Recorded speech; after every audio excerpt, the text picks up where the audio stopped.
దేవుని నామని స్తోత్రం. మీ అందరికీ నా వందనాలండి. దేవుడు తన మహాకృపను బట్టి మనందరినీ కూడా ఆరోగ్యంగా సజీవ లెక్కలో ఉంచిన దేవుని స్తోత్రం చెల్లిద్దాం.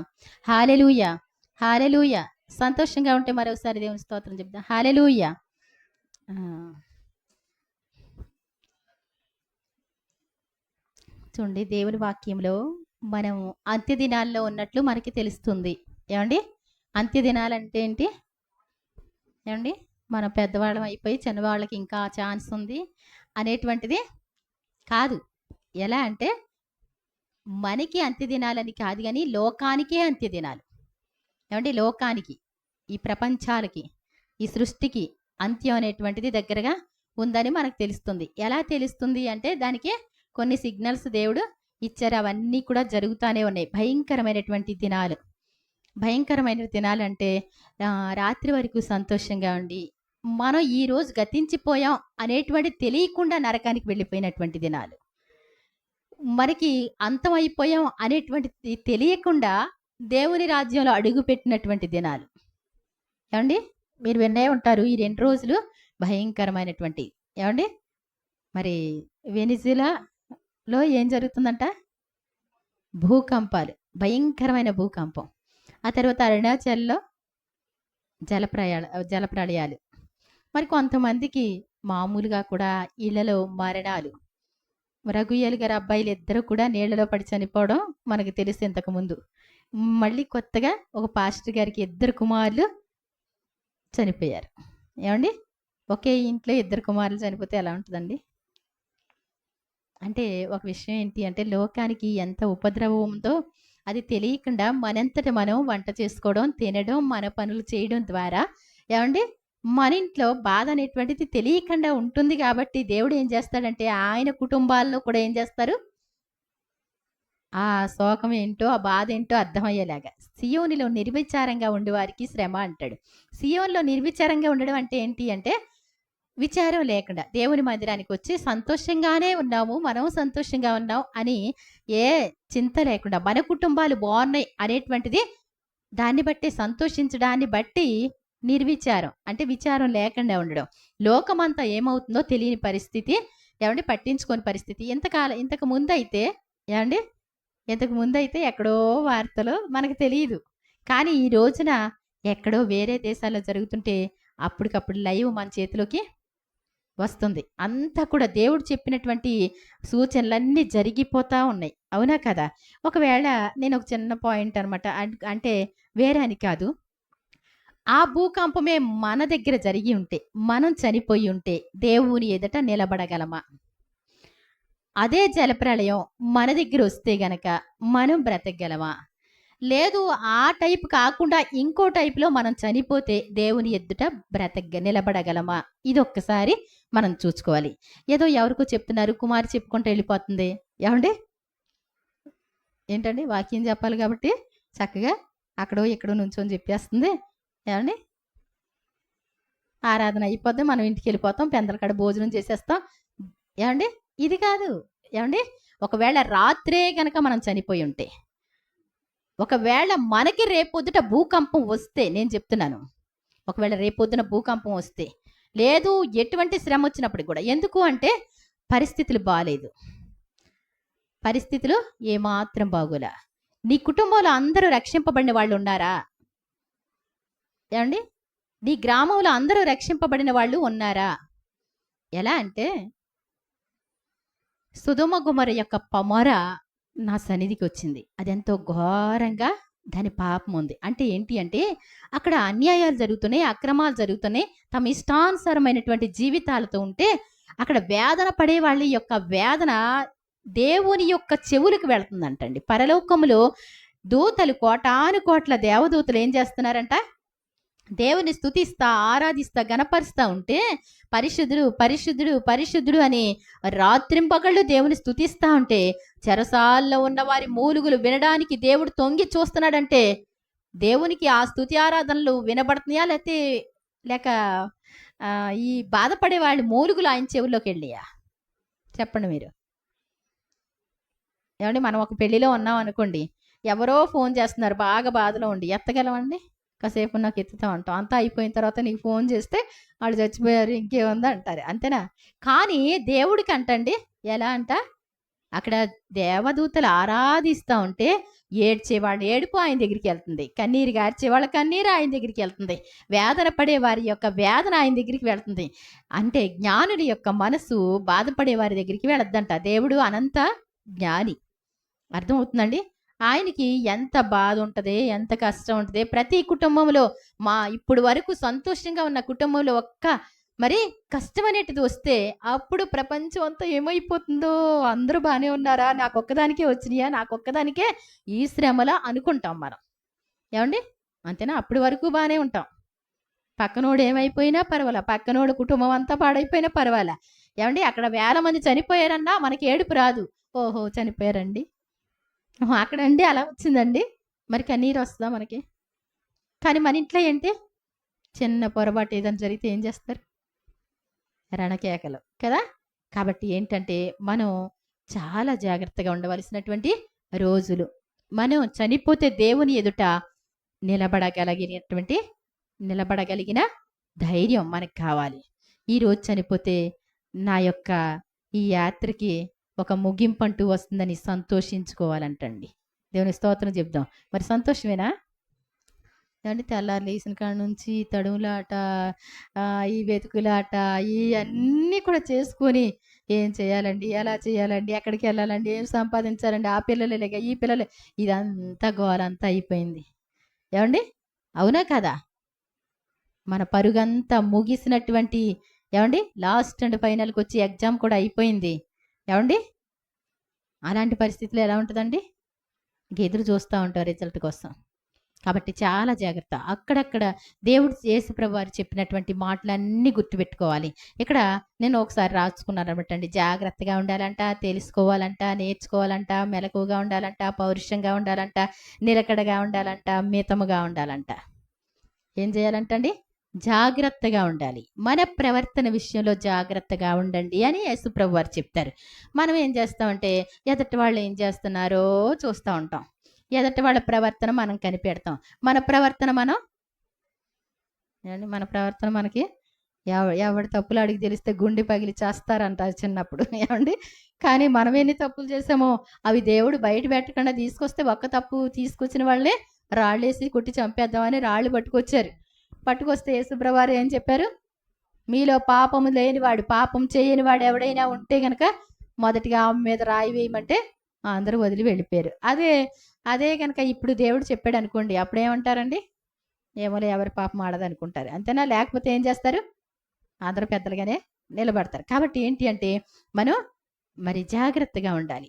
దేవుని సన్నిధిలో జాగ్రత్త. ఏ విషయాల్లో కొంచెం మరి జాగ్రత్త అనేటువంటిది మనం తెలుసుకుందామండి. మార్కు సువార్త 13వ అధ్యాయం 23వ వచనం చూడండి. మార్కు సువార్త 13:23 ఒకసారి.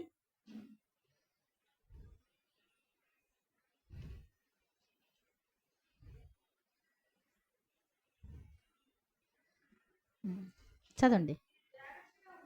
ఎలా ఉండాలంట? యేసుప్రభువు వారు చెప్తున్నటువంటి మాట, మీరు జాగ్రత్తగా ఉండుడి. ఇదిగో ఏంటంటండి? సమస్తమును మీకు ముందుగా, అంటే మాకు ఈ సంగతి తెలియదు ప్రభువా, అందుకే మేము జాగ్రత్తగా ఉండలేకపోయాం ప్రభువా అంటారేమో. మీకు మరి యేసుప్రభు చెప్పిందంతా తెలిస్తేనే మీరు జాగ్రత్తగా ఉండగలుగుతారు, వింటేనే జాగ్రత్తగా ఉండగలుగుతారు. మరి బైబిల్ చదవరు, ప్రార్థనకి రారు, ఇంటి దగ్గర ఏమండి పనులు చేసేటప్పుడు ఆ వాక్యం ఆన్ చేసుకుంటారా అంటే ఆన్ చేసుకోరు. ఏమండి? వాక్యాలు వినబుద్ధి కావు, జోకులే వినాలనిపిస్తాయి. మరి ఎలా జాగ్రత్తగా ఉంటారు చెప్పండి? ఎలా జాగ్రత్తగా ఉంటారు?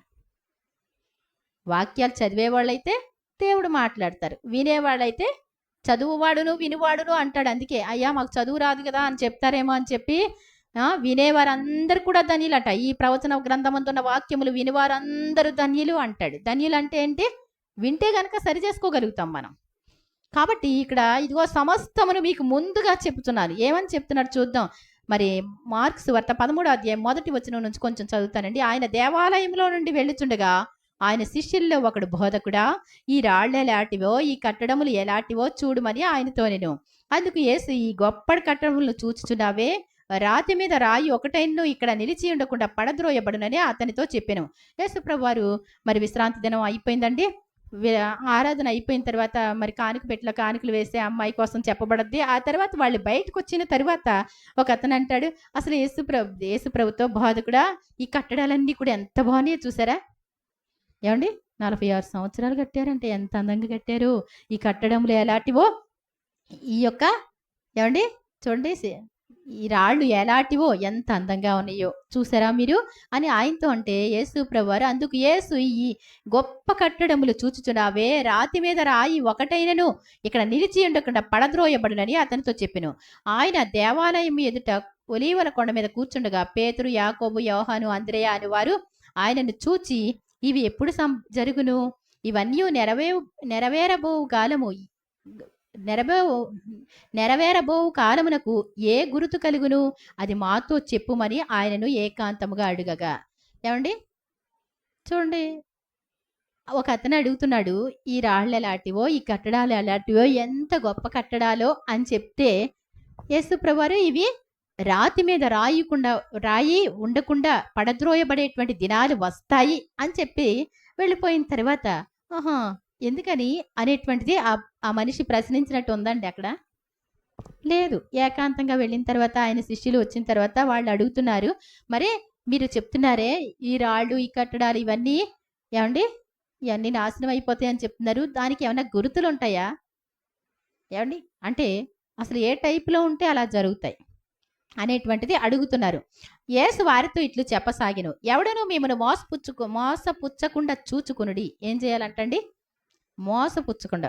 ప్రతి ఒక్కళ్ళు మోసం చేసేవాళ్ళు ఎలా ఉంటారంటే, ఒక మంచి డ్రెస్ వేసుకొని మేము మోసగాళ్ళమని పైన రాసి ఉంటుందండి, అప్పుడు వచ్చి మిమ్మల్ని మోసపుచ్చుతారు కదా. ఏమండి అంతేనా? మోసం చేసేవాళ్ళది ఎలా ఉంటుంది? ఒరిజినల్ కంటే టాప్గా ఉంటుంది. ఒరిజినల్ కంటే కూడా ఇంకా బాగా చెప్తారు. ఏమండి అవునా కదా? ఈ లోకంలో ఉన్నదంతా కూడా నకిలీ బాగా చలామణి అయ్యేటువంటి దినాలు. అలాంటి మనుషులు ఇంకా చలామణి అవుతున్నారు. ప్రతిదీ కూడా మనకి తెలియదండి. మనకి కష్టం వచ్చింది అనుకొని వెళితే అక్కడ మంచిగానే జరిగినటువంటిది, ఎవరికి తెలియకుండానే మోసం జరిగిపోతున్నటువంటి రోజులు. అనేకులు నా పేరట వచ్చి నేనే ఆయనని చెప్పి మీ అనేకులను మోసపుచ్చెదరు. ఒక ఆయన కారులో సువార్త ప్రకటిస్తూ ఉంటారు. ఆయన ఒక మరి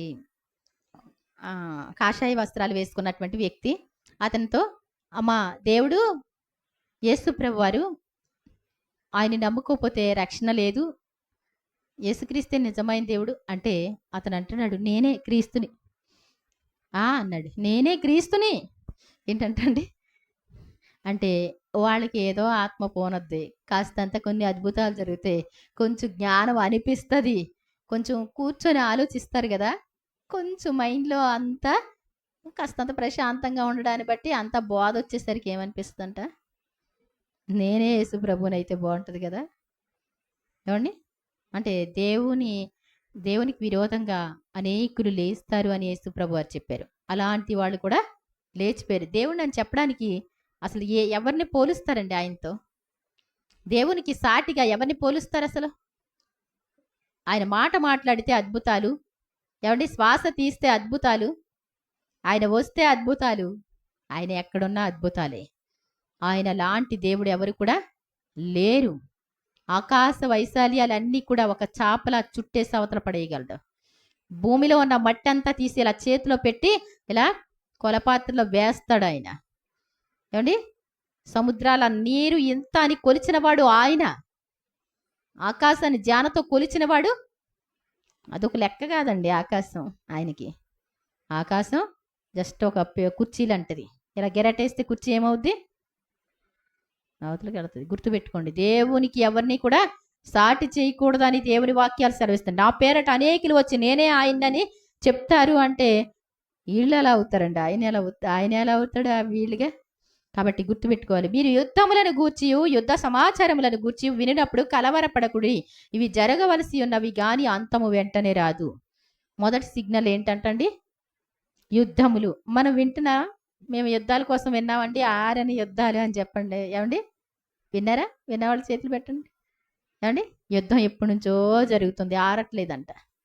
అవునా కదా? ఆ యుద్ధం జరుగుతుంది అంటే ఏమవుతుందండి? అడవిలో మంట కాలినట్ట మనుషులందరూ కూడా చంటి పిల్లలతో సహా వేదనలు పడతా ఉన్నారు, కష్టపడతా ఉన్నారు. చాలా భయంకరమైన రోదనలు వినబడతా ఉన్నాయి. ఎక్కడెక్కడో జరుగుతున్నాయి అంటే ఇక్కడికి రాదండి. ఎక్కడో మొదలైంది, వస్తుందా రాదా? ఏమండి? కరోనా ఎక్కడో మొదలైందంట అన్నారు. ఏమండి? కరోనా ఎక్కడికి వచ్చిందండి? మన దగ్గరికి వచ్చిందా? ప్రతి ఒక్కరిని టచ్ చేసిందా? టచ్ చేస్తుంది ప్రతి ఒక్కరిని కూడా. కాస్తంత దేవుడి కృప ఉండి బ్రతికేం కానీ, లేకపోతే ఎప్పుడో వెళ్ళిపోదు. మనం లెక్కలోకి పరీక్షకి ఏమండి తీర్పులో నిలబడటానికి సిద్ధంగా ఉండేవాళ్ళం. కాబట్టి మరి చాలా జాగ్రత్త. యుద్ధములను గూర్చి, యుద్ధ సమాచారములను గూర్చి వినినప్పుడు మీరు కలవరపడకూడదు. ఇవి జరగవలసి ఉన్నది కానీ ఉన్నవి కానీ అంతం వెంటనే రాదు. జనము మీదికి జనము, రాజ్యం మీదికి రాజ్యము లేచును, అక్కడక్కడ భూకంపములు కలుగును, కరువులు వచ్చును. ఇవి వేదనలకు ప్రారంభము. జనం మీదికి జనం వస్తుంటండి, రాజ్యం మీదికి రాజ్యం వస్తుంటండి. ఏమండి? జనాల మీదకి జనాలు, అసలు కుటుంబాల మీదకి కుటుంబాలు లేచిపోతుంటాయి. అన్నదమ్ములు ఒకళ్ళ మీదకి ఒకళ్ళు లేవట్లేదా? తల్లిదండ్రులు పిల్లల మీద లేవట్లేదా? పిల్లలు తల్లిదండ్రుల మీద లేవట్లేదా? ఎక్కడ సమాధానం ఉందండి? ఏమండి? న్యాయం అనేటువంటిది ఎక్కడుంది? కనికిరం లేదు, సమాధానం లేదు, న్యాయం లేదు, ఏమీ కనబట్లేదు. పోనీ ఇదిగో ఆస్తి అని ఇస్తే ఆస్తి అనుభవించి తల్లిదండ్రులను చూసేవాళ్ళు ఉన్నారా? ఉన్నారండి? లేరండి. మనకి ఆస్తి పత్రాలు ఇచ్చేశారు కాబట్టి వీళ్ళని తీసుకెళ్ళి వృద్ధాశ్రమంలో పడేద్దాం అనేవాళ్ళు బోళ్ళంత మంది ఈ రోజున ఉన్నారు. పాపం కష్టపడి అన్ని బంగళాలు నాకు నేను చనిపోయే వరకు కన్వీనియంట్గా ఉండాలని జాగ్రత్తగా ఏమండి అన్ని చేసుకున్న వాళ్ళని తీసుకెళ్ళి ఎక్కడ పడేస్తారండి? ఎక్కడో పడేస్తున్నారు. మనం చివరి వరకు కూడా మన ఇంట్లో ఉంటామంటే నమ్మకం. అందరూ అలాగే అనుకుంటారు, మాకు మాత్రం ఇలా జరగదు. ఏమండి? అందరూ అలాగే అనుకుంటారు. చాలా జాగ్రత్త. మీ పిల్లలు భక్తి పరులైతే, ఏమండి, మీ పిల్లలు భక్తి పరులైతే మీ భవిష్యత్తు బాగుంటుంది. మీ పిల్లలకు కాన భక్తిహీనత వచ్చింది అంటే దేవునికి విరోధంగా ఉన్న మీ బిడ్డలైతే మీ మీద కూడా జాలి ఉండదు. దేవునికి భయపడని వాడి తల్లిదండ్రులు కూడా భయపడ్డావు. అర్థమవుతుందండి? దేవుని ప్రేమించినటువంటి వాళ్ళు పిల్లల్ని కూడా ప్రేమించరు, తల్లిదండ్రుల్ని ప్రేమించరు, మనుషుల్ని ప్రేమించరు. కాబట్టి ఇక్కడ అంటాడు, మిమ్మల్ని గూర్చి మీరే జాగ్రత్త పడుడి. నువ్వు ఎలా ఉంటావో చాలా జాగ్రత్త. ఈరోజు దేవుని సన్నిధిలో కూర్చొని వాక్యం వినే నీవు, అయ్యో నా ప్రభువా నా కోసం ప్రాణం పెట్టారు, ప్రభువా నీ కోసం ప్రాణం పెడతాను అన్న నీవు ఒకవేళ సమాజ మందిరంలోకి తీసుకెళ్ళి లేకపోతే 4 దెబ్బలు కొట్టేసరికి నాకు తెలియదండి, పాపం ఎక్కడో మనవరాలు గుర్తొస్తుందో మనవడు గుర్తొస్తాడు, ఏమండి నాకు తెలియదండి, ఏమండి పిల్లలు కూడా కాదు, ఎవరన్నా ప్రేమించిన వాళ్ళు గుర్తొస్తే ఏమంటారు? నాకు తెలియదండి, యేసు ప్రభు అంటే నాకు తెలియదండి. వచ్చిన తర్వాత ప్రభువా మీరు బహు క్షమించే గుణం కలవారు కాబట్టి నేను అక్కడ ఏమని చెప్పాను? తెలియదన్నా నాయన నన్ను క్షమించండి, ఇంటికి వచ్చిన తర్వాత ఒప్పుకుందామని మిమ్మల్ని తీసుకెళ్ళి మీరు తండ్రిగా ఉన్న మిమ్మల్ని, బాబు ఇతను మీ నానేనా అంటే అస్సలు తెలియదండి అన్నారనుకోండి, ఇంటికి వచ్చిన తర్వాత డాడీ అక్కడ మామూలుగా అన్నాను ఏదో, ఏమండి మీకు బాగుంటుంది కదండి? బాగుంటుందా? బాగోదా? ఇక్కడ అంటాడు ఆయన, కాబట్టి మిమ్మల్ని కూర్చి మీరు జాగ్రత్త పడండి. నువ్వెలా ఉంటావో ఈ రోజున దేవుని కోసం ప్రాణం అర్పించాలని, ఏమండి మీలో అనేకులు నా విషయమై అభ్యంతర పడతారు అంటే ఏంటి? మీకోసం అభ్యంతర పడడం. మీకోసం దేనికోసం అభ్యంతర పడతారు? మీ ప్రాణాలు కూడా ఏమండి ఏం చేస్తారు? నా కోసం నన్ను ఎరగనంటారు అంటే పేతురు గారు ఏమన్నారు? మీకోసం అభ్యంతర పడటం ఇంకెందుకు ఆ బ్రతుకు, యాదవ బ్రతుకు, ఏమండి చెత్త బ్రతుకు, కాకపోతే యేసు ప్రభుని కాదనే బ్రతుకు ఇంకేంటి? మా సమస్తాన్ని విడిచి మిమ్మల్ని వెంబడించాము. ఆయన ఎలా అనుకుంటున్నారు అసలు? ఏమండి ఏమనుకుంటున్నారు అసలు? అంటే పేతురు నన్ను ప్రేమిస్తున్నావా? ప్రేమిస్తున్నాం ప్రభువా, మా ప్రాణాలైనా అర్పిస్తాం. ఈ రాత్రి కోడి కూయక మునుపు 3 సార్లు నన్ను ఎరగనని చెప్తావు. చిచ్చి అస్సలు జరగదు, అది అసలు జరగదు. అదే అసలు నేను ఊహించలేను అలాంటి పదాన్ని. ఏమండి యేసు ప్రభు వారు చెప్పింది జరిగిందా? పేతురు గారు చెప్పింది జరిగిందా? యేసు ప్రభువారు చెప్పింది జరిగింది. చాలా జాగ్రత్త. పశ్చాత్తాపడి ఏడ్చి, ఇలాంటి బ్రతికేంటి, నా దేవుణ్ణి నేను కాదన్నానేంటి అని పశ్చాత్తాపడి తన జీవిత దినాలన్నీ కుమిలిపోయాడండి. ఆఖరికి సిలువ వేసేటప్పుడు కూడా, మరి మీ బోధకుల్లాగా వేయమంటావా సిలువ అంటే, మా బోధకుల్లాగా వేయడానికి నేను పాత్రుడిని కాదు, నన్ను తలకై పైకి పెట్టి, ఎవరికి తల క్రిందకి పెట్టి కాళ్ళు పైకి పెట్టేయండి. అర్థమైందండి? జీవితాంతం వేదన పడ్డాడు. కాబట్టి చాలా జాగ్రత్త. మిమ్మల్ని గూర్చి మీరే జాగ్రత్త పడి, వారు మిమ్మను సభలకు అప్పగించుదురు, మిమ్మను సమాజ మందిరములో కొట్టించెదరు. మీరు వారికి సాక్షార్థమై అధిపతుల ఎదుటను రాజుల ఎదుటను నా నిమిత్తము నిలవబడెదరు. ఎవరైనా భక్తిగా ఉన్నారు అంటే నీకు పరీక్షలు రాకుండా అమ్మాను. మీ ఊర్లో తీసుకెళ్ళి, అమ్మా ఈ ఊర్లో ఉండడానికి వీల్లేదు, నేను చెప్పినవి జరుగుతాయి కొన్ని రోజులకి, ఈ ఊర్లో ఉండడానికి వీల్లేదు, మీ పిల్లల దగ్గర ఉండడానికి వీల్లేదు, మాతో కలిసి ఉండడానికి, మా కులంలో ఉండడానికి వీల్లేదు, యేసు ప్రభువుని కాదంటేనే నీకు ఇది జరుగుద్ది. వందనాలు పాస్టమ్మ గారు, మరి ఏంటంటే కుదరదు అంటున్నారండి, మీరు చేసేసుకోండి. ఏమండి, అసలు ఒక పెళ్ళికి వెళ్ళకపోతే మీతో మాట్లాడడం అంటే గుడికాడ పెళ్ళైనా వెళ్ళిపోతారు కదా. ఏమండి, వెళ్ళరా? ఒక గుడి దగ్గర పెళ్లి జరిగితే వెళ్ళరంటండి. దేవుని స్తోత్రం చెప్తాం. కాబట్టి చాలా జాగ్రత్త. ఇవన్నీ మెల్లిమెల్లిగా శాంపిల్స్ అనమాట, అందుతూ ఉంటాయి. వాటిని బట్టి మనుషులకు భయపడుతున్నామా, దేవునికి భయపడుతున్నామా మనం చూసుకోవాలి. ఇక్కడ అంటాడు, మరి మీరు వారికి సాక్షార్థమై అధిపతుల ఎదుట రాజుల ఎదుట నా నిమిత్తము మీరు నిలవబడతారు. సకల జనములనుకును సువార్త ముందుగా ప్రకటింపబడవలెను.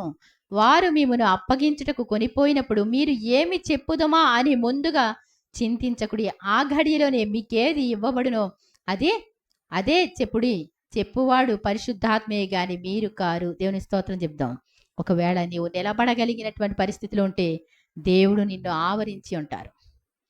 దేవుడు నిన్ను ఏం చేస్తారు? ఆవరించి ఉంటారు.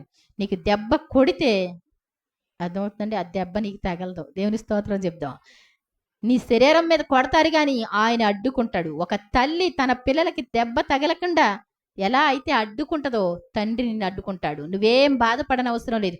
నిలబడి అక్కడ ఏం చెప్పాలని భయపడొద్దు.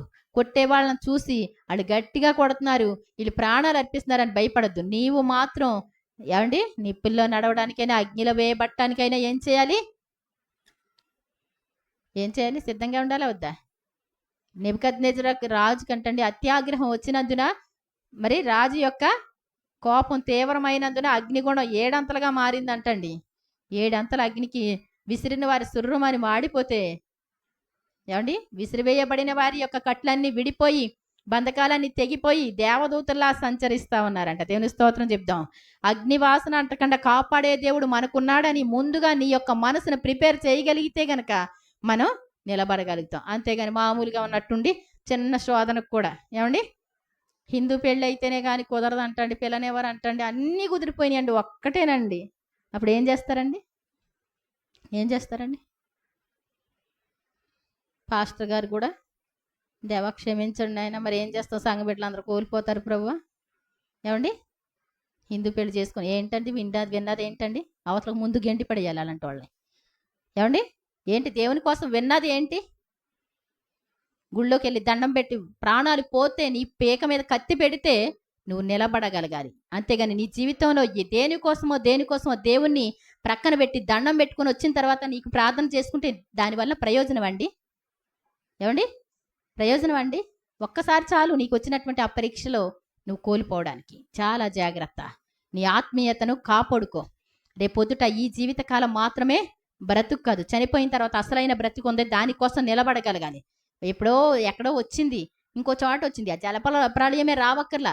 ఏమండి, బోళ్ళంతమందికి క్యాన్సర్లు ఇళ్లల్లో ఉన్న వాళ్ళకి, చిన్న వయసు వాళ్ళకి క్యాన్సర్లు వస్తున్నాయి. బ్లడ్ క్యాన్సర్ అంట, బోన్ క్యాన్సర్ అంట. మీరు ఒకవేళ వస్తాను తీసుకెళ్ళమంటే నేను తీసుకెళ్ళి చూపిస్తాను, మీ కళ్ళకి కనపట్టలేదేమో, ఎందుకులే ఫోటోలు గట్రా అన్ని పెట్టడం అని ఎక్కడ పెట్టట్లేదు. లేకపోతే వాళ్ళు ఏడ్చిన ఏడుపులు అవన్నీ నీకు పెడితే అర్థం అవుతుంది. ఇంతవరకు ఆరోగ్యంగా ఉన్నావు అంటే దేవుని మహాకృప. వినడానికి దేవుడు అవకాశం ఇచ్చాడు. అర్థమవుతుందండి. చిన్న వయసులో ఉన్నటువంటి వాళ్ళు ఎంతో వేదన పడతా ఉన్నారు. పసి కోనలు ఎంతో బాధపడతా ఉన్నారు. ఏమండి, చాలా అనారోగ్యాలతో పసి కోనలు వాళ్ళు చేసిన పాపం ఏంటి అంటే, వాళ్ళు చేసిన పాపం కాదు, వాళ్ళ తల్లిదండ్రులు తాతలు చేసిన పాపం. 3-4 తరాల వరకు వాళ్ళ తండ్రుల దోషం పిల్లల మీదకి వచ్చి వాళ్ళు పుట్టగానే వేదన అనుభవిస్తున్నారు. భయంకరమైన పరిస్థితులు అనుభవిస్తున్నారు. తల్లిదండ్రుల యొక్క పాపం బిడ్డల్ని ఏలుబడి చేస్తుంది. కాబట్టి చాలా జాగ్రత్త. నేను వాక్యాలన్నీ వింటా ఉంటే మీరు ఎంత జాలి గల దేవుడో ప్రభువా. మీరు అన్నీ చదవండి, లేకపోతే వినండి, పెట్టుకొని పనులు చేసుకుంటా వినండి. మీ పనులన్నీ అయ్యేసరికి 2-3 గంటలు అయ్యేసరికి ఒక 4-5 చాప్టర్లు వెళ్ళిపోతానే ఉంటాయి. ఏమండి, ప్రవక్తల గ్రంథాలన్నీ వెళ్ళిపోతూ ఉంటాయి. ప్రతి చోట కూడా మరి దేవుడు ఏం చెప్తారు? అన్యాయం ఉంటే కుదరదు, అక్రమం ఉంటే కుదరదు. ఏమండి, ఏది చూసినా ఏమండి, మీ ఇంట్లో చిన్న వస్తువు ఉంటే కుదరదు, చిన్న అబద్ధ సాక్ష్యాలు ఉంటే కుదరవు. అర్థమవుతుందండి? ప్రతిదీ కూడా పరిశుద్ధతతో ఉంటేనే కుదురుద్ది. అంతేగాని ఎప్పుడో సంపాదించారండి, మా పితరులు సంపాదించారండి, ఆ ఆస్తి అంతా కూడా ఆ శాపం అంతా మేము అనుభవించాలండి.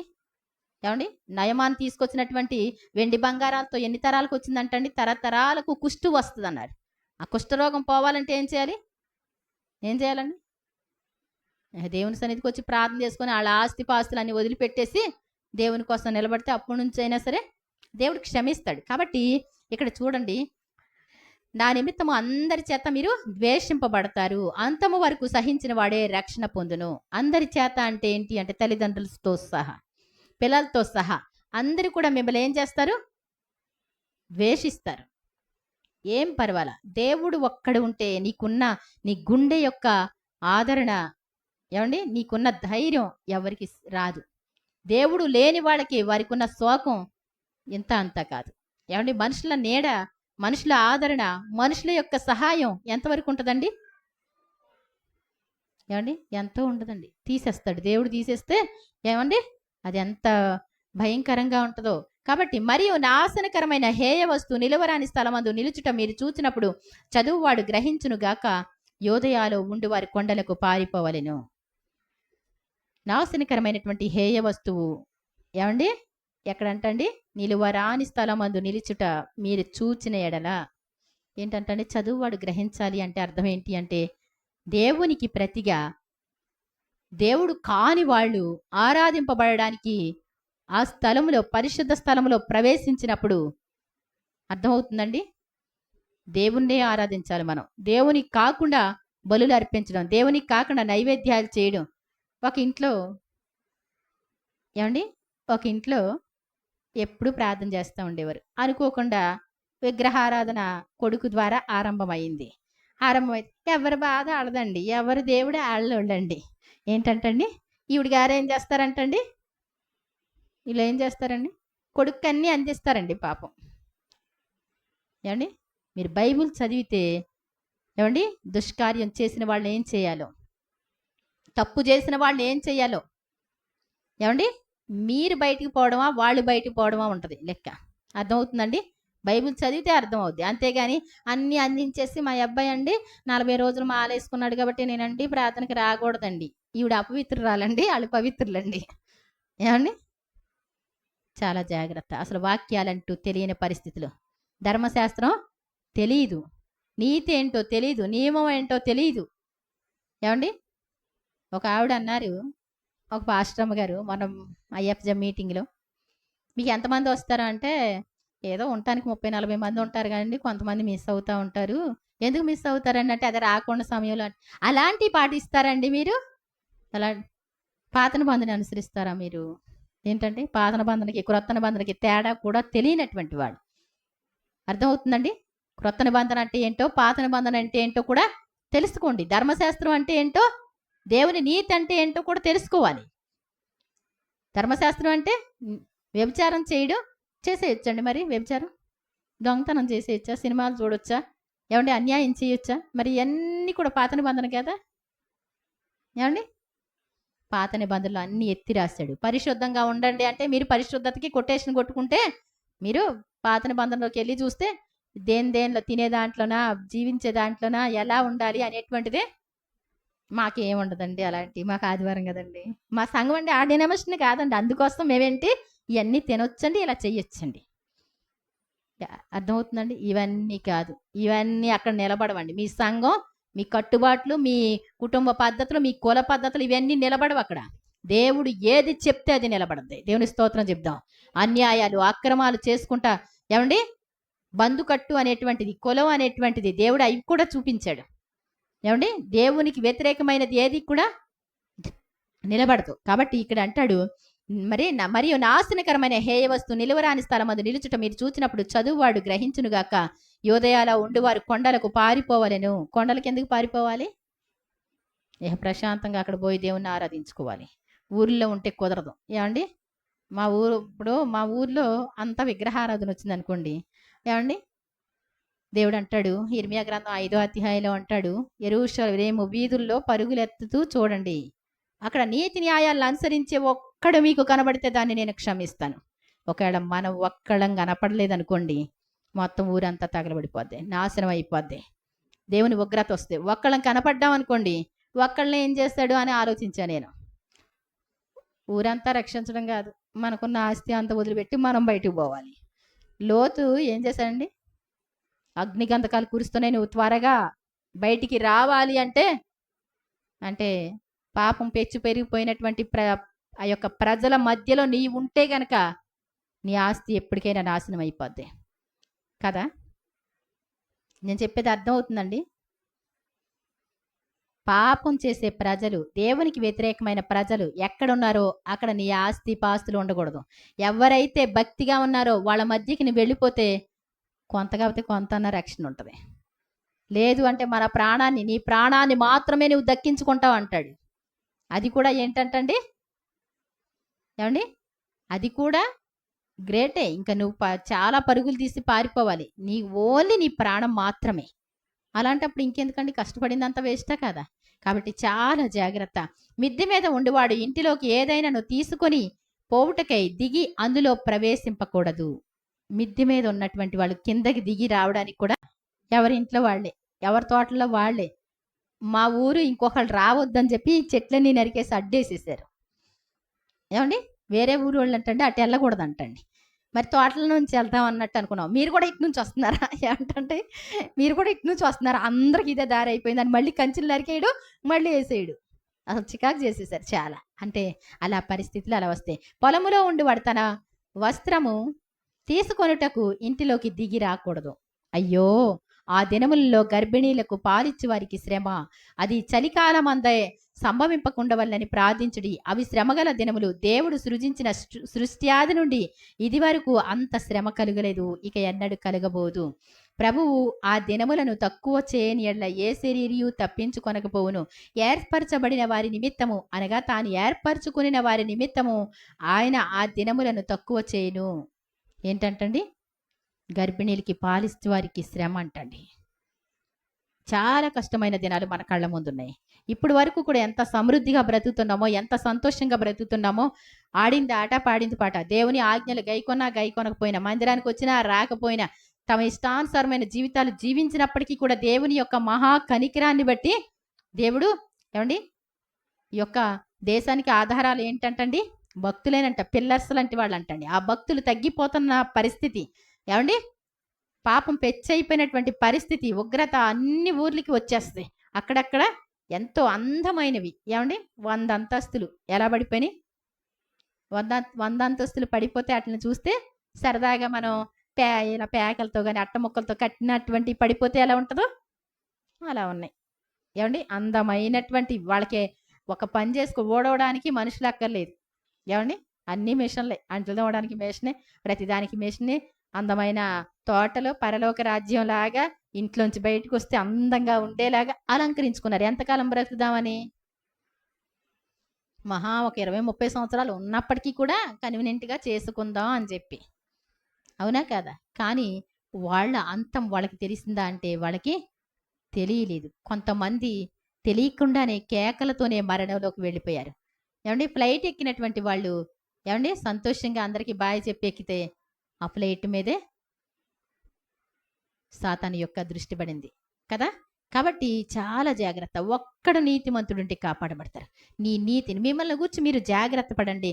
ఆ దినములలో ఆ శ్రమ తీరిన తరువాత ఇది చూడండి, ఆ కాలం అందు అబద్ధ ప్రవక్తలను క్రీస్తులను అబద్ధపు ప్రవక్తలను వచ్చి సాధ్యమైన ఎడల ఏర్పరచబడిన వారిని మోసపుచ్చుటకై సూచక క్రియలను మహత్కార్యములను అగుపరిచెదరు. మీరు జాగ్రత్తగా ఉండుడి, ఇదిగో సమస్తమును మీతో ముందుగా చెప్పి ఉన్నాను. ఏంటంటండి, ఇప్పుడు వాళ్ళకి ఛాన్స్ వస్తుందంట. కష్టాల్లో ఉన్న వారి దగ్గరికి వెళ్ళి, ఏమండి చాలా జాగ్రత్త, ఇది కట్టించుకోండి, అది కట్టించుకోండి, ఈ వాస్తండి, ఆ వాస్తండి అని చెప్తే ఏం చేస్తారండి? ఒక మాదిరోళ్ళు ఏం చేస్తారండి? పాస్టర్ గారికి అస్సలు చెప్పకండి, మీరు పాస్టర్ గారికి అస్సలు చెప్పకండి. ఏం చేయండి? మనం ఈ మూల పడగొట్టేద్దామండి, ఇది చేసేద్దామండి, ఇక్కడ చిన్న పూజ చేయాలంటండి, చాటుకు చేసేద్దామండి, ఏమండి అక్కడికి వెళ్ళి రావాలంటండి, వెళ్ళొచ్చేద్దామండి. చాలా జాగ్రత్త. మిమ్మల్ని మీరు రక్షించుకోలేకపోతే మీరు పుట్టడం దండుగా, పుట్టినప్పటికీ కూడా పుట్టకపోయి ఉండిన వాళ్ళ మేలు. పుట్టిన తర్వాత దేవుని తెలుసుకున్నాం, సంతోషం. దేవుని తెలుసుకొని నరకం తప్పించుకోగలిగితే మేలు. తప్పించుకోలేకపోతే మనంత దౌర్భాగ్య పరిస్థితి ఎవరికి లేదు. అర్థమవుతుందండి? ఎవరెవరినో చూసి మోసపోవద్దు. కార్లను చూసి, బంగ్లాలను చూసి, లేకపోతే చాలా అఫీషియల్గా ఉన్నారండి వాళ్ళు అనుకోవద్దు. ఏమంటాడు? బీదలైన మీరు ధనియులు, పరలోక రాజ్యం మీది అంటాడు. మీ ఆత్మను మీరు రక్షించుకోగలిగితే, మీరు పరలోక రాజ్యానికి మిమ్మల్ని మీరు సిద్ధపరచుకోగలిగితే మీకంటే శ్రేష్ఠులు ఎవరు లేదు. డబ్బు లేదని బాధపడొద్దు, ఆరోగ్యం లేదని బాధపడొద్దు, ఉన్నదాంతో సంతృప్తిగా ఉండండి. ప్రభువా, ఒకవేళ పెద్ద పెద్ద బిల్డింగ్లే, పెద్ద బిల్డింగ్ కట్టుకుంటే ఏంటండి, అదే మీద వచ్చి పడింది. అదే గుడారం వేసుకుంటే దేవుడు అన్నాడు పరదేశులుగా ఉండండి ఈ లోకంలో అన్నాడు. గుడారం డింగుమని గాలికి ఎగిరిపోయింది అనుకోండి, ఎటో కట్టు పరిగెట్టవచ్చు. ఏమండి, అబ్రహాము ఎక్కడ నివసించాడంట? గుడారాల్లో నివసించాడంటండి. పునాదులు పట్టణం ఎక్కడుందంట? నాకు పరలోక రాజ్యంలో ఉందని. అక్కడ ఆత్మరూపిగా వెళ్ళి చూసి వచ్చాడు. పరలోకం ఇంత మంచి అందమైన భవనాలు మీరు కడితే, ఈ భవనాలు కట్టడానికి నా జీవితం వేస్ట్ చేసుకోవడం ఎందుకయ్యా?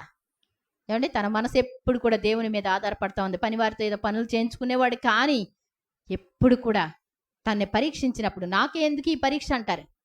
ఏమండి, నాకే ఎందుకు ఇది అంటారు. ఏదైనప్పటికీ కూడా దేవుడు పరీక్షించినప్పుడు, డబ్బులో పరీక్షిస్తే గెలవాలి. అనారోగ్యంలో మరి అంటే యోబు గారిని పరీక్షించినప్పుడు గెలిచడా లేదా? అబ్రహాముతో మాట్లాడిన మాట, అబ్రహాముని అంతెందుకు ఆశీర్వదించాడు అంటారు. దశమభాగం ఇచ్చాడు దశంభాగం ఏంటండి? దశంభాగం ఇచ్చాడు దేవుడు, చెప్పకుండా దశంభాగం ఇచ్చాడు. కానీ నీవు ఒక్కగానొక్క నీ కుమారుడు, నీవు ప్రేమించు ఏకైక నీ కుమారుడు, 100 సంవత్సరాలకు పుట్టినటువంటి కుమారుడిని బలిగా ఇవ్వమంటే ఏ తండ్రి ఒప్పుకుంటాడు చెప్పండి? ఏ కొడుకు ఒప్పుకుంటాడు చెప్పండి? ఏమండి, బూడిదలోంచి నా కుమారుడిని లేపుతాడు అన్నాడు. దేవుని స్తోత్రం చెప్దాం. మరి ఇదే ఒక్క మాట అన్నాడండి. నేనెంతో ఆశతో మిమ్మల్ని అడిగాను, ఇలాంటిది జరుగుద్దంటే నా కొడుకుని అడక్కపోదును, ఆడు పుట్టకపోయినా ఇంత బాధ లేకపోనేమో అన్నాడా? తన భార్యతో చెప్పాడా? చాలా జాగ్రత్త. దేవుడు పరీక్షించినప్పుడు నార్మల్ పరీక్షలు ఉండవు. గొప్ప సింహాసనాలు అధిష్ఠించారు అంటే, గొప్ప పేరు తెచ్చుకున్నారు భక్తులు అంటే, ఏమండి యోసేపుని తీసుకెళ్ళిపోయి 35 సంవత్సరాలకి మరి మంచి ప్రధానమంత్రిని చేసేసాడు అంటే, ఇంత పొరపాటు కనబడకుంటే యోసేపులో యేసు ప్రభులాగా చిన్న పొరపాటు కూడా కనపడలా. దేవుని స్తోత్రం చెప్దాం. ఇనుము అతన్ని బాధించెను, సంఖ్యల్లో అతన్ని బాధించెను, యెహోవా వాక్కు అతన్ని పరిశోధించుచుండెను. ఎంత నలగొట్టినప్పటికీ కూడా ఈ టైంలోనైనా ఒక్కసారి గొణుగుతాడా చూద్దాం. ఒక్కసారి సనగలేదండి, గొనగలేదండి. ఏమండి, ఏం చేశాడు? దేవుడు నన్ను వదిలిపెట్టలేదని నమ్మాడు. దేవుని స్తోత్రం చెప్దాం. కాబట్టి చాలా జాగ్రత్త. ఆ దినములలో ఆ శ్రమ తీరిన తరువాత చీకటి సూర్యుని కమ్మును, చంద్రుడు తన కాంతిని ఇయ్యడు, ఆకాశం నుండి నక్షత్రము రాలును, ఆకాశం అందరి శక్తులు కదిలింపబడును. అప్పుడు మనుష్య కుమారుడు మహాప్రభావంతోను మహామహిమతోను మేఘారుడే వచ్చుట చూచెదరు. అప్పుడు ఆయన తన దూతలను పంపి భూమి అంతం మొదలుకొని ఆకాశం అంతము వరకు 4 దిక్కుల నుండి తాను ఏర్పరచుకున్న వారిని పోగు చేయును. మరి ఆ తర్వాత అంజూరపు చెట్టుని చూచి ఒక ఉపమానం నేర్చుకోండి అంటాడు. జాగ్రత్తగా ఉండండి అన్న మాట ఒకదానికోసం చూసుకున్నాం. తర్వాత తెలుసుకోండి, నేర్చుకోండి, మెలకువగా ఉండండి, పౌరుషం కలిగి ఉండండి, నిలకడగా ఉండండి, ప్రతి విషయంలో కూడా మితముగా ఉండండి. ఈ మాటలన్నీ వివరించడానికి నాకైతే సమయాలు సరిపోవు, కానీ మీరు మరి ఆలోచించుకోండి. ప్రతి విషయంలో మితముగా ఉండాలని దేవుని వాక్యం ఉంటుంది. ఏ విషయంలోనైనా మితంగా ఉండాలి. బాగా ఎక్కువ నిద్రపోవాలంటే మితంగా నిద్రపోవాలి. అంటే మనిషికి మహా అయితే బాగా అలిసిపోతే ఒక 8 గంటలు అనుకుందాం. ప్రతిరోజు 10 గంటలు నిద్రపోతున్నాం అనుకోండి, పనికిరాదు. మనిషికి భోజనం అనేటువంటిది ఎంత ఉంటుంది, వండిందంతా వాళ్ళు తింటుంటే అది బాగోదు. ఏమండి, ప్రతి దానికి కూడా దేవుడు ఏం చేశాడంటే మితం అనేటువంటిది ఏర్పాటు చేశాడు. ప్రతి విషయంలో కూడా మనం మితంగా ఉండాలి, పౌరుషంగా ఉండాలి. పౌరుషం అంటే ఏంటి? పౌరుషం అంటే ఏంటో తెలుసా? ఏమండి, ప్రాణం పోతున్నప్పటికీ కూడా ఓటమిని ఒప్పుకోనటువంటిదే పౌరుషం. దేవుని స్తోత్రం చెప్దాం. నిన్ను గెలుపొందే జీవితానికి దేవుడు ఇచ్చినప్పుడు నీ ఆఖరి రక్తపు బొట్టు వరకు కూడా. మాకు చిన్నప్పుడు మా అన్నయ్య చెప్తా ఉండేవాడు, అమ్మ నేను చిన్నప్పుడు నాన్న కోడి పందానికి వెళ్తే నేను చాటుగా వెళ్ళాను, అక్కడంట ఒక పుంజు అంటండి దాని గుండెలో ఉంచి రక్తం అలా కారుతా ఉంటే ఆఖరికి ఎలాగా ఒరిగిపోతున్నప్పటికీ కూడా అది బిద్దులోకి కరెక్ట్గా దానికి ఓటమి అనేటువంటిది లేదంట. ఏమి పుంజురా అనుకున్నారు, అది ఓటమి లేనటువంటి పరిస్థితి. మనం కూడా ఎలా ఉండాలి? మన ప్రాణాలు పోతున్నప్పటికీ కూడా దేవుని గెలిపించాలి. గెలుపే మన యొక్క ప్రాణంగా భావించాలి. అది దేవుణ్ణి సంతోషపెడద్ది. అంతేకాని చిన్న శ్రమ వస్తే వెనక్కి తిరిగేది అది దేవుణ్ణి సంతోషపరిచేది కాదు. ఎటువంటి పరిస్థితి అయినా ఏదో కొంతవరకు యేసు ప్రభు దేవుడు అని తెలిసింది, కొంత నేర్చుకుంటున్నాం, ఏదో వస్తున్నాం వెళ్తున్నాం, కాసేపు ప్రార్థన చేసేసుకుంటాం, మరి దేవుడు ఇంతే. ఇదే క్రైస్తవ జీవితం కాదు. చాలా జాగ్రత్త. నిలబడవలసినటువంటి పరిస్థితులు మన ఎదుట చాలా ఉన్నాయి. రేపొద్దున ఎన్ని కష్టాలు వస్తాయో తెలియదు. ఒకవేళ వాళ్ళు ఇంకా చాలా ధన్యులు. ఎవరు? జలప్రాళయం వచ్చిన వాళ్ళు ధన్యులు, లేకపోతే సునామీ వచ్చిన వాళ్ళు ధన్యులు, లేకపోతే ఏమండి భూకంపాలు వచ్చిన వాళ్ళు ధన్యులు అని చెప్పగలను. ఎందుకంటే క్యాన్సర్తో రాత్రి అంతా పగలంతా డాన్సులు వేసి, ఏమండి సరదాగా డాన్స్ వేసింది కాదు, తిని తాగి డాన్స్ వేసింది కాదు. క్యాన్సర్తో ఉన్న వాళ్ళకి రాత్రి పూట వాళ్ళు గంతులు వేయవలసిన పరిస్థితి ఉంటుంది. నేను చూశాను, అది ప్రార్థన చేయడానికి తీసుకొచ్చినప్పుడు వాడు పడే వేదన, గంతులు గంతులు గంతులు. ఈ భూమి అయ్యే బాబోయ్ నరకంలో గంతులు వేయాలంటే ఏంటనుకున్నాను. చూశాను, కళ్ళు అలా విప్పి చూస్తే గంతులు వేయడమే ఆ బాధకు తట్టుకోలేక. చాలా జాగ్రత్త. క్యాన్సర్ అనేటువంటి రోగాలు, భయంకరమైన రోగాలు మనకు అంటక ముందే మనం ఏం చేయాలి? దేవుని సన్నిధిలో ప్రార్థన చేసుకోవాలి. ప్రభా, బ్రతికుట క్రీస్తే, చావైతే నాకు లాభంగా మార్చండి, బ్రతికున్నా చనిపోయినా నీ బిడ్డగా నన్ను ఉంచండి అని ప్రార్థన చేసుకుందాం. ఇంకా చాలా చూడండి, మీరు జాగ్రత్తగా ఉండి అబద్ధ ప్రవక్తల గురించి జాగ్రత్త ఉండాలంటండి. మీరు మోసపోకుండా జాగ్రత్తగా ఉండాలి. మిమ్మల్ని గురించి మీరే మరి జాగ్రత్తగా ఉండాలి. మీ హృదయంలో తిండి వల్ల, మత్తు వల్ల, ఐహిక విచారాల వల్ల, ధనమోసం వల్ల మీ ఆ దినము మీ మీదకి హఠాత్తుగా వస్తుందేమో చూసుకోండి అంటాడు. ఎవడను మిమ్మల్ని మోసపరచకుండా చూసుకోండి. అంజూరపు చెట్టును చూచి ఒక ఉపమానం నేర్చుకోండి. ఆయన సమీపంగా ఉన్నాడని తెలుసుకోండి. సిద్ధంగా ఉండండి, మెలకుగా ఉండండి. మెలకుగా ఉండుడి, పౌరుషం గలవాడై ఉండుడి, నిలకడగా ఉండుడి, అన్నిటి అందు మితము కలిగిన వారిగా ఉందాం. మరి రోజు బైబిల్ చదువుదాం. చదవటానికి వీలు లేనటువంటి వాళ్ళు విందాం. ఆడియో బైబిల్ ఆన్ చేసుకొని వింటా ఉంటే నీ జీవితానికి ఎంతో మేలు. దేవుడు నిన్ను బలపరుస్తాడు, నిన్ను స్థిరపరుస్తాడు. రోజు ప్రార్థన లేకుండా మరి గడపవద్దు. దేవుని సన్నిధిలో ప్రార్థించే మన నిర్ణయాలు తీసుకుందాం. దేనికోసం? మీ పిల్లల్ని మీరు కాపాడుకోండి. ఎంతో భయంకరమైనటువంటి దినాలు. వాళ్ళకి సువార్త ప్రకటించండి. మీ కుటుంబాలకి సువార్త ప్రకటించవలసిన బాధ్యత. సర్వలోకానికి వెళ్ళి సర్వ సృష్టికి సువార్త ప్రకటించమన్న దేవుడు కుటుంబాల్లో కూడా సువార్త ప్రకటించుకోలేకపోతే మరి ఆయన ఏం చేస్తారు? ఊరుకుంటారండి? కుటుంబాలకు చెప్పకపోతే ఊరుకుంటారా? భర్తకి చెప్పాలా వద్దా? పిల్లలకి చెప్పాలి కదా, మన చుట్టుప్రక్కల వారికి కూడా చెప్పాలి కదా, ఫ్రెండ్స్కి చెప్పాలి కదా. చాలా జాగ్రత్త. ఈ బాధ్యత మన మీద ఉంది. యేసు ప్రభు ఎంతో వేదనతో తన ప్రాణం పెట్టాడు. అది నీ హృదయంలో నువ్వు ఆలోచిస్తే, ప్రభువా నీ మనసు నాకు ఇమ్మని అడిగితే దేవుడు తప్పకుండా మనల్ని కనికరిస్తాడు. దేవుడు తన పరిశుద్ధ వాక్యాన్ని దీవించునుగాక. మరి ప్రార్థన చేసుకుందాం. పరిశుద్ధుడైన పరమ తండ్రి, మీ ఘనమైన నామానికి వందనాలు ప్రభువా. అల్పులం తండ్రి, దేనికి పనికిరానటువంటి వాళ్ళం సజీవులుగా మిమ్మల్ని స్తుతించడానికి మీరు ఇచ్చిన ధన్యతను బట్టి వందనాలు. సజీవులే కదా మిమ్మల్ని స్తుతిస్తారు అన్నారు. నిజంగా సజీవులుగా ఉండి మీ విశ్రాంతి దినంలో నీ మందిరంలో ఇచ్చినటువంటి ఈ ధన్యతను బట్టి స్తుతించి కొనియాడే భాగ్యం ఇచ్చినందుకు వందనాలు. మీ మాటలు వినే భాగ్యం మాకు దయచేశారు.